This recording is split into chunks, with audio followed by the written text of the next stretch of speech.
Welcome back to another Human First AI Marketing Podcast. I'm your host, Mike Montague. My guest this week is Alex Schlager, founder of AIceberg. And it's really hard not to throw the extra A in there, or I in there, Alex. But we're going to be talking about just the top of the AI security iceberg this week, because we can only scratch the surface in about 30 minutes. But I got an awesome expert for you here this week. You can find them at AIceberg.ai, and it's all things, especially enterprise security here. So, Alex, my first question to you is, how do we put humans first in the security side of things? Because I think there's two sides to that coin. One, humans are your biggest security risk at the moment. And then number two, we also want to design our system so that the humans can still do their work, protect the humans, and not exploit them, right? Is that a balancing act you see with enterprise companies? Oh, it definitely is. So first of all, thank you for having me, Mike. Great to be on your show. And I think balancing act is a good way to describe it. The first confusion we always try to untangle is the difference between AI security and securing AI. So we see a lot of AI moving into, let's call them legacy security functions, where your SOC, your SIEM, or any other, legacy security functions are being upgraded or being enabled, with increasingly with AI. Securing AI itself is, providing safety and security for what we call AI events. And we call them AI events mostly because of agentic AI. So 8, 9, 10 months back, right, it was all about the chatbot, we call it user to machine. So user directly interacting with a machine, prompt and response. But now, the AI event landscape has significantly broadened with agentic AI, where you will see things like agent to agent, agent to memory, MCP for model context protocol, other tool invocations, and so on and so forth. So I think the big difference is the potential risk and impact that, an error or a breach, and often it's not immediately clear on the onset whether it's breach induced or error induced, is significantly higher in agentic than in a chatbot. I had a customer tell us, literally, he said, look, if the chatbot swears at my customer, it's not great, but it's not the end of the world. If an agentic flow of a critical process goes rogue, it's a completely different story. So to the last part of your question, we a lot of customers we work with heavily invest into human in the loop, both human in the loop and memory. So what this means is they will start moving a legacy process, which is either human driven or human and tool driven, to agentic AI. But the design itself in the early stages has a human in the loop interface, which means every time the agent carries out a critical task, it will wait for the human in the loop to basically confirm that it is allowed to move forward. That's the first part. The second part is dynamic learning. So as the human in the loop provides feedback to the agent, ideally, if it's designed properly, will basically add memory, short-term, long-term memory, to continuously improve. So what you will see is these agentic flows being run 10, 100 of times, with humans providing feedback, both to the developers and the agent itself for memory assembly, up to a point where they will say, we feel confident that this agent is trustworthy now, and basically let it loose into the wild. And then the focus obviously shifts on observability and security of that now fully autonomous flow.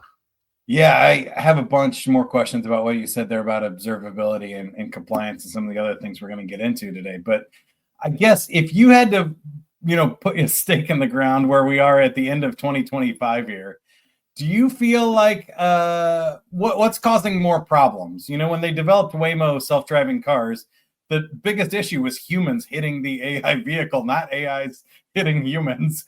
And I feel like even with that human in the loop, somebody giving away their password on a phishing site is still more likely than agentic AI releasing a password or getting hacked.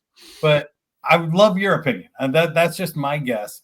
What do you feel like is the biggest security risk going into 2026?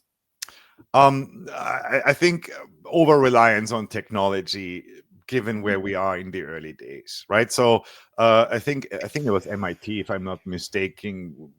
I think last week released an article or a publication that 95% of agentic AI pilots are failing at the moment. So I think there is an inflated expectation in sense of what the tech can actually reliably do today. There is the data not being ready for AI or advanced AI. So one of the most recurring themes we see is our data is not ready. Where the data is, the format it is in, how it is accessible, how you secure it, how you provide it to the agentic workflow. I think this is one thing a lot of enterprises underestimate. And then, to your point, human error. Apologies. There was a cross-scripting attack the other day by an agent, carried out by an agent, fetching content from a website, and that's an easy attack to detect and prevent, right? And the last piece probably is back to over-reliance, and I call it the techno-optimism. It is this aggressive push to try the newest tech and try to extract value, and then safety security basically becomes a secondary question. Go ahead. Let me ask you a question about observability here and jump in, because I think this is a fascinating challenge that even with the human in the loop, we're now creating so much content and we have so many processes running that a human can't even observe the amount of data that we're creating in our organizations at this point. So we kind of need AI to do the observing and other stuff. So I'm fascinated to hear how you're solving this at AIceberg. So I think the first thing is to limit your observability from a safety security perspective to events that are safety and security critical. Meaning, if you turn on everything, to your point, you're going to drown in data and information where most of that information or quite a bit is actually not that relevant from a pure safety security perspective. So our approach is really, to my earlier point, to pinpoint the events that we think require observability and analysis because they pose the largest security risk, right? To quote one of my customers, I asked him, what's your single biggest thing that keeps you awake at night when it comes to agentic? And his answer, he's a CISO, was tool invocation, right? When the agent actually calls a tool autonomously, as an example, right? That is an event you have to monitor and you have to be on top of. To the second part of your question, what we do is exactly to your point. We build specialized AI to observe advanced AI. In other words, we don't use large language models. We don't use transformer models. We are very adamant about never to monitor a black box with another black box. So all our models are explainable, which means customers can, even without data science knowledge, comprehend in the dashboard why did AIceberg determine that this should be blocked or redacted or whatever the action is. So I love that. And that's one of the reasons I really wanted to talk to you, because I think it's a cool solution. I know one of the biggest challenges with AI right now is trying to get any type of regulation around it. Even the big players are struggling when it's saying something it shouldn't, whether that's racist, biased, or just wrong. And so there's like some safety issues there. There's also security issues that people just really, even when they say they're not training the model, it seems to be training the model. Or there was another report I'm sure you saw that came out that said you can make AI break its own rules by either threatening its life or by now flattery and just saying, oh, or peer pressure. All the other AIs are doing it and getting around some of the built-in security measures. Obviously, there's a whole bunch of things with compliance and people in banking and stuff. And the other one that you mentioned on your website there is this observability, which I think is interesting in the level that people aren't taking to, is like, what prompts are your employees putting in on a regular basis and why? And monitoring that they're not trying to get it to do something illegal, but also maybe figuring out what the problems are in the organization and leveraging that data to your benefit. I think we think about risks all the time, but not necessarily the upsides either. Can you talk about these different buckets and maybe which one you're seeing on an enterprise level is the most concern?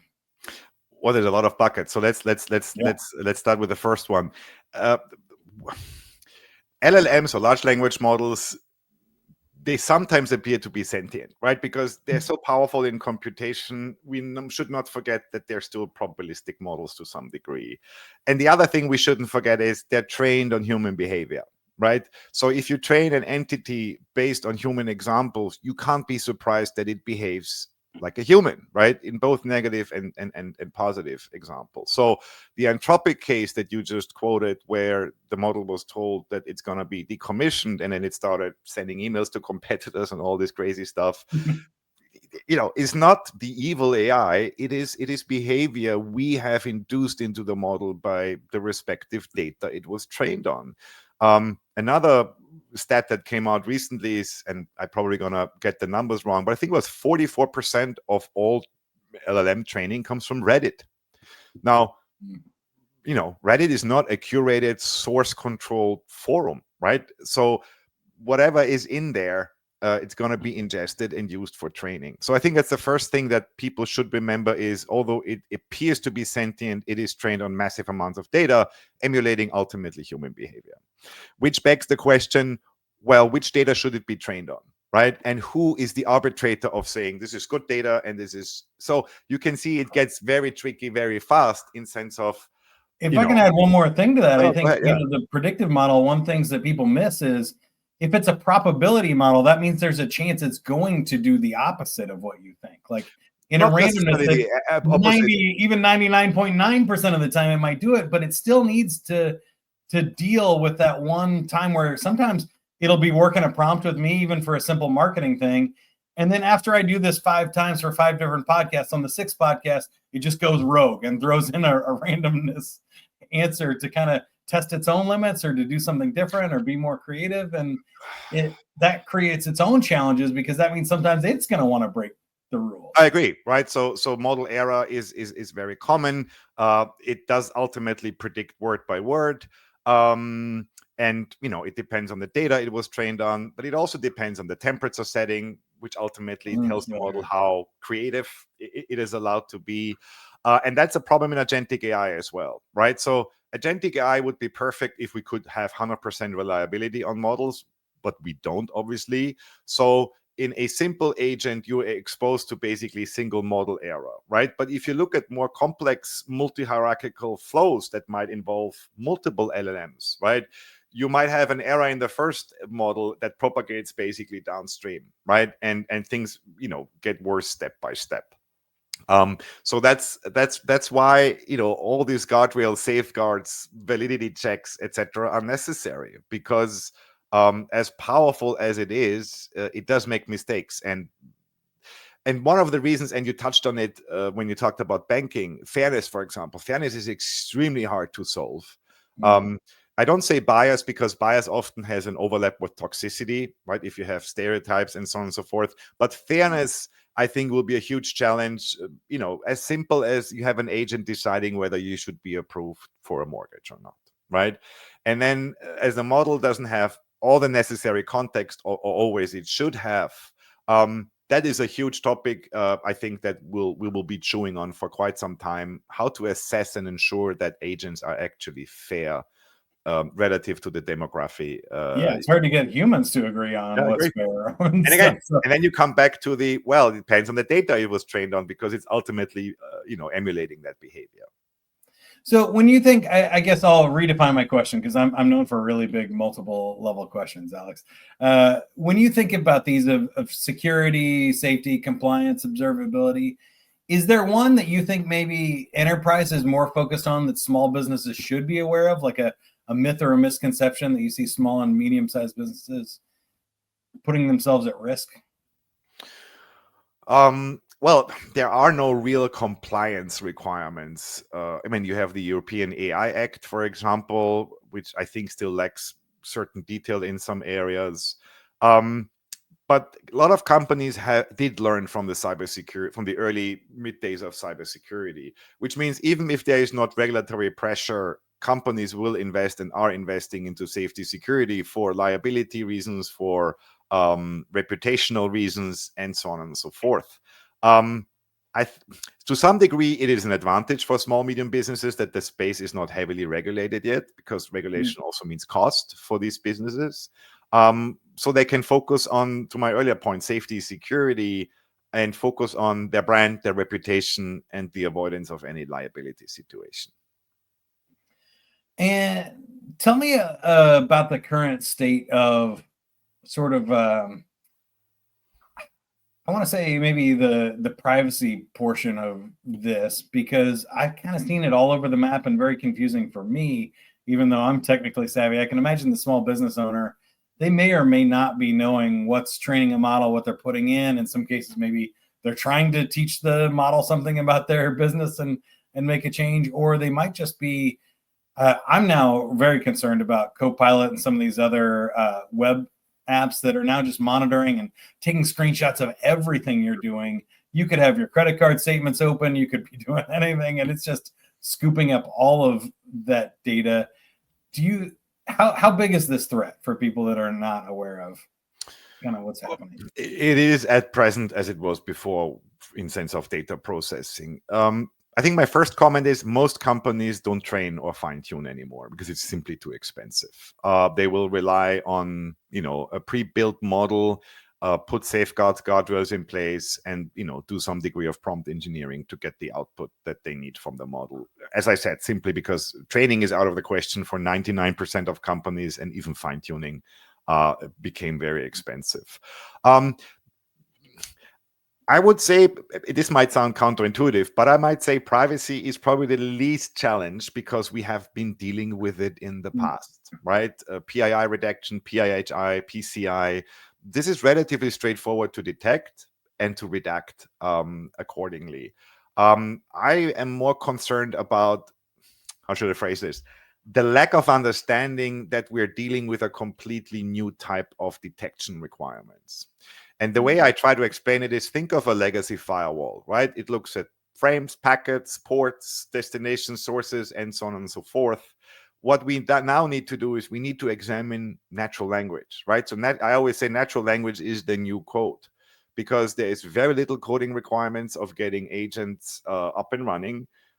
We work with quite a bit of enterprises that are working on playbooks that every business department gets, because they don't need IT anymore to get an agent up and running, right? So IT and the cybersecurity department are now a task to issue these handbooks and these guidelines in sense of what you should and should not do initiating agents. So the fact that you need the ability to detect and respond on natural language, I think that is one of the major new challenges. Now, there's a couple ways we could go from here. I think that I want to ask you as an expert what your opinion is as far as like bad actors, black hat people out there actually trying to use AI for cyber attacks. It's come to kind of my attention that like the days of the old antivirus and stuff of like blocking known attacks is gone, because there could be a new thing spun up every minute, or even setting up all these AI agents to overwhelm, just multiple attacks or cracking passwords or running things that, wasn't previously possible.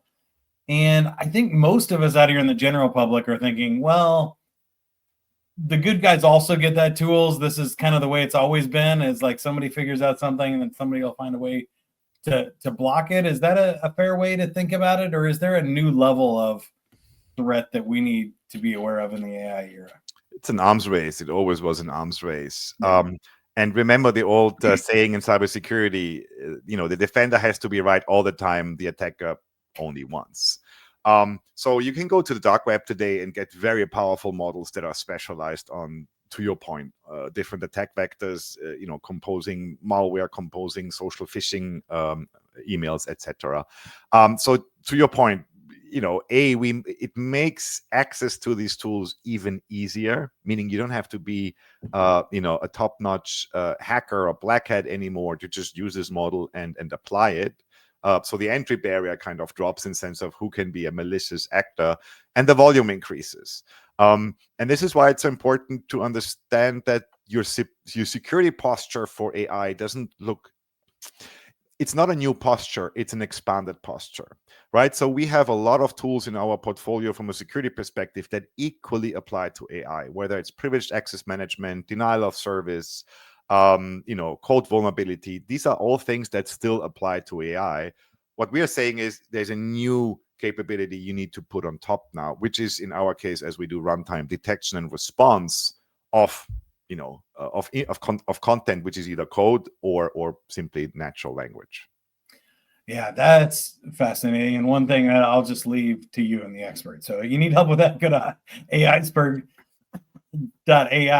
and figure out how that works, or hire them. The one that I find fascinating as a business leader is sort of the new level of toxicity and illegality and other kind of like harmful content that could be created with these, that we need observability into, we need to keep an eye on.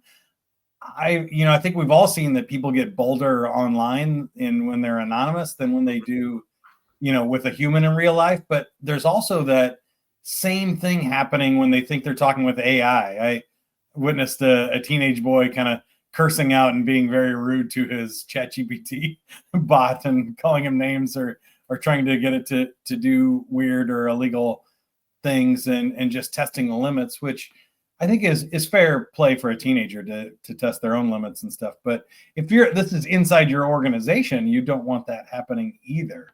Can you talk a little bit about that and toxicity and what we need to be concerned as in leaders?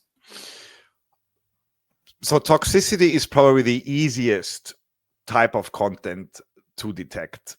And the answer is semantically, it's a relatively narrow space. There's only so many ways you can be toxic in speech, right? So in sense of building a model or operating a model that captures any toxic or illegal, to your point, content is not that hard if you have the right data, right? It comes back to the data. What we are more concerned is are the variety of attack vectors and attacks, in sense of there is no limit to the creativity of attempting to break a model right, or convince a model to do something it shouldn't be doing. So if I look at our effort of curating data for specific tasks, the vast majority from a time consumption are the different security attack vectors. And not only making the model say something it shouldn't be saying, but increasingly, executing or convincing it to execute commands in its local environment, or, to my earlier point, go to a website, where it basically gets infected with an attack, and so on and so forth.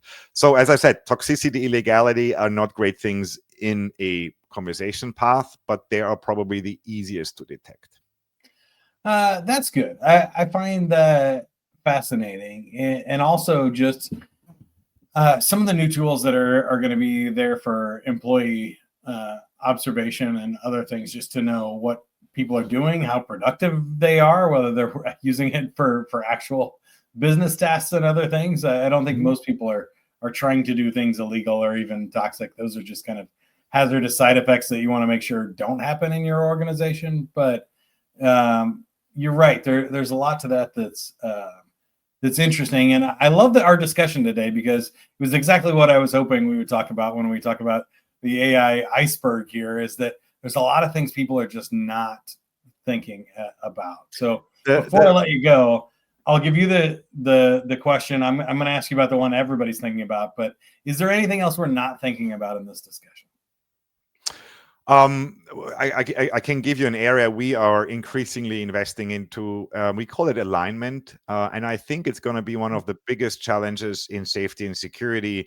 What we mean with alignment is, how do you classify in an explainable manner that the steps taken by an agent are in alignment with the user intention, right? So first you have to be able to determine what is the user intention, and then you need to use it as an anchor and say, hold on, this tool the agent is calling does not fit what the user intention is, right? So I think that's kind of what keeps us awake at night, because ultimately we feel that while you can examine every single event, you need to keep the 10,000 foot view, intact of, as the agent moves forward, is it aligned with what the user actually asked it to do? So that leads me perfectly into the fun one I wanted to ask you, which is the overall alignment of AI and humanity. What's your take on whether the AI becomes our sentient overlords or not here? And is this an existential security threat we need to think about? I don't know when this episode was aired by Bill Maher, but he said something. He said, it's going to happen. Look at all the science fiction movies we have produced the last 30 years. Most of it came true, right? So from that perspective, there is some chance that, it's going to be a challenge for us. I think the societal shift and the shift in the labor force, I think is what concerns me the most. You have two trains of thought here. The first train says, well, first and second industrial revolution, we were also afraid of, job loss, and we simply couldn't imagine jobs of the future. So that train of thought basically applies the same idea to AI in sense of don't panic, new jobs going to come up that we simply can't imagine today. The other train of thought says, well, AI is different because it literally touches every single industry. So unlike the steam machine, which was, manufacturing related, AI, traverses all industries and all job functions to some degree. And, I tend to agree with the latter. So while we push and push and push, and you'll see there will be some, at the moment, we're still to some degree have inflated expectations. There's going to be some disillusionment before we basically, achieve the next big milestone in autonomous decision making. Long story short, I feel the biggest disruption is societal and labor market related. If you look at MIT study, that compares the brain of somebody not using GPT and somebody using GPT, I think that's a big concern in sense of what does it do to our next generations. But I dare not look into the glass ball beyond that because that would be pure speculation. Social impacts and labor market impacts, these shifts the next 3-4 years, I think will be significant. I think that's fair. And yes, the question is completely speculative. We won't hold you to that. But since you mentioned sci-fi, I got one more fun one for you, which is which sci-fi movie or, TV show or book would you like us to end up in like 30 years from now? I'm not sure there's any. I mean, the movies that depict a happy, fully in harmony utopian society are very rare, are very short. So I would have to think about this offline, Mike. To be That's honest. fair. Which one do you think would be most likely? Who do you think got it closest? Well, I think the Terminator series is not that off in sense of Skynet, in sense of when do we reach the point where we can truly associate an AI to have a conscience or to be sentient and to pursue objectives that are self-centered, self-interested rather than purely human-driven. Whether it's going to end up like in a Terminator is of course a different question, but the idea, right, that at one point there is a detachment, an untanglement from human dependency and human, requirements, I think will happen, and I think it's going to be a huge challenge. And going back to what we just talked about 10 minutes about Claude, starting to send emails to competitors and things like that, that is not that far-fetched. No, I agree with you. I think that's actually within our lifetimes, which is crazy. And I think also there'll be a lot of different versions. I kind of like the Star Wars version where, there's some droids that don't need to speak English. They just do functions and other stuff. And they're optimizing their little task in the world. But there's also, protocol droids and other things that are interacting and speaking English or multiple languages. Highly specialized, yeah. Well, look, take the Babelfish from Hitchhiker's Guide. We are there, right? Yeah. GPT with voice output, multilingual, it's happening. So as funny as we found it at the time, it's actually Google just released it. There's going to be a fish in your ear. It's just your earbud. Exactly. Yeah. Exactly. Yeah, in the Google meeting. That's incredible. All right, Alex, thank you so much for your time and expertise. This was amazing. Super fun to take the deep dive in AI security. And we already said they can find you at AIceberg.ai, also Alexander Schlager on LinkedIn. But how can you help us, or how can we help you? Keep doing these podcasts. Help us create awareness about the necessity and importance of not waiting until something has happened like we did in the past, but being proactive in making sure we get the best benefits out of AI. I love that. And I'm doing the same thing with Avenue 9 specifically for marketing. If you want some context engineering and making sure that the output you create is safe and effective for building connections and trust with your audience, that's what I do at Avenue 9. And we can talk more about that all day, but just go to avenue9.com and check it out if you're interested. Until next time, keep going. Have fun with it, everybody. Later. Bye.